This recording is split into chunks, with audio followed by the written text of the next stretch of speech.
Balik si Joanne Vlog para pag-usapan na naman natin to, okay? Tungkol sa mga buhay-buhay, okay? Ano ba yung naka-advantage doon sa babaeng nasa bahay lang at saka babaeng may trabaho, may pagkikitaan, okay, ng pera. Ano yung naka-advantage doon? Ayan. I-share lang na ako nito, ha, okay? May nakita kasi akong video, guys. Gibuy-buy siya sa iyang bana. Ganun.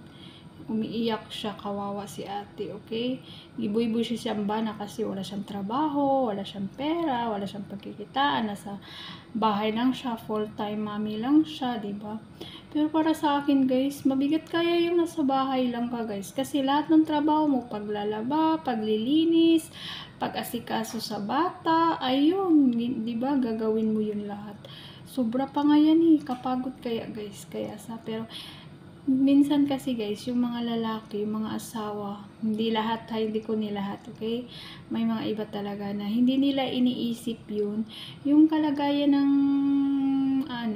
mga babae, kung ano talaga yung pagod, hirap maging nanay, okay? Maging full-time mommy, okay, diba? Kaya ganun yung iba. Kung depende siguro kung mahal ka talaga ng asawa mo, mahal ka sa lalaki, hindi ka buy-buy yun, okay? Nara ka sa bahay, wala kang trabaho, wala kang pera, okay? Hindi talaga ka buy-buy yun kasi mahal ka niya. Dapat man talaga, yung lalaki talaga, responsibilidad talaga yan, mag-provide sa mga needs sa bahay, diba? Kasi lalaki ka eh. Ikaw talaga magbuhi sa imuhang pamilya as a lalaki, as a father. Ikaw yung haligi sa pamilya, okay? Kaya wag ka kayong magbuy-buy-buy-buy, wag niyong sisihin, wag ninyong pagsabihan yung asawa niyo na kahit ano-ano kasi tao din yan, masasaktan din yan, okay? May nakita kong video kasi, guys, sa reels yata yun. Umiiyak siya kasi inaway siya sa asawa niya kasi wala siyang trabaho. Nandun lang siya sa bahay, pero hindi nila iniisip yung nasa bahay ka lang.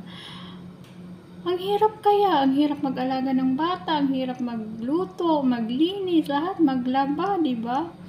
Oo, may ganyan kasing mindset ang mga lalaki iba, guys, pero hindi ko nila lahat, ha, okay?